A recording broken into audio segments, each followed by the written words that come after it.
Hi everyone, welcome back to my channel to a new vlog. Finally এতদিন ধরে যে দিনটার ওয়েট করছিলাম সেই দিনটা এসেই গেছে। আমি 6 মাস পর আজকে আবার বাড়ি যাচ্ছি ঘুরতে। ছুটিটা বেশি দিনের নয়, বাট যাই হোক, এই দিনটার জন্য বহু দিন ধরে আমরা দুজনেই ওয়েট করছিলাম। আমি সকালবেলাই রেডি হয়ে বেরিয়ে গেছি বিকজ আজকে আমার অফিসে আমি ছুটি পাইনি, বাট শায়নের যেহেতু ছুটি ছিল ও আমাকে সকালবেলা ছাড়তে গেছিলো।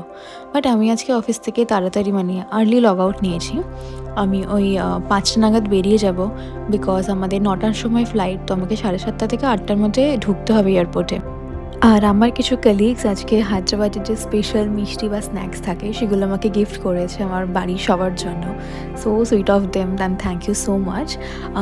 তোমরা যারা আমার রেগুলার ব্লগ দেখো তারা তো জানোই যে এয়ারপোর্টটা শহরের অনেকটা বাইরে, তো আমাদের যেতে মোটামুটি 1.5 থেকে 2 ঘন্টা মতো লেগেছিল। বাট যাওয়ার পরে আমরা জানতে পারলাম যে আমাদের ফ্লাইট অনেকটাই টাইমের থেকে ডিলে। তো আমাদের যেটা 9:10-এর সময় ফ্লাইটটা ছিল সেটা ফার্স্টেই পোস্টপোন হলো 10:30টার সময়। তো মোটামুটি 1.5 ঘন্টা মতো লেট। ইটস ওকে, তো আমরা ওয়েট করছিলাম। তারও কিছুক্ষণ পর আমাদের কাছে মেসেজ বা মেল আসলো যে ফ্লাইটটা আরও পোস্টপোন হয়, সেটা হয়েছে 12টার সময়। তো এত খিদে পেয়েছিল, সন্ধ্যেবেলায় একটু স্ন্যাক্স খেয়েছি। আর তার মধ্যে আমরা অনেকক্ষণ ধরে যখন ওয়েট করছি দেখি কি কেউ কোনো গেটে আসছেই না। তো ভাবলাম কিছু কি প্রবলেম হলো। একটু সামনে এগিয়ে গিয়ে দেখি ওরা গেট নাম্বারটাও চেঞ্জ করে দিয়েছে, আর সেটা কোনো নোটিফিকেশানস বা মেল নাথিং, কিচ্ছু ছিল না।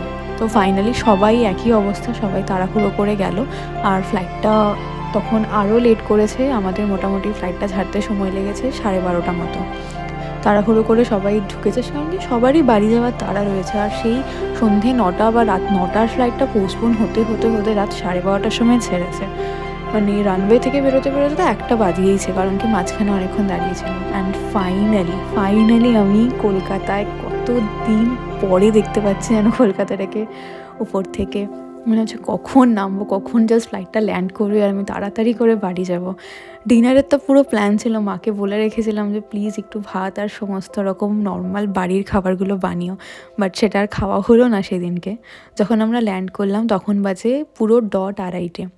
সেদিনকে সব দিক দিয়েই যেন প্রবলেম হচ্ছিলো, ব্যাগেজ নিতেও প্রচুর লেট হয়েছিল। তো যাই হোক, ফাইনালি আমরা 3টে নাগাদ এয়ারপোর্ট থেকে বেরোলাম। And that's it for the day. দেখা হবে নেক্সট ভিডিওতে। Till then bye, take care.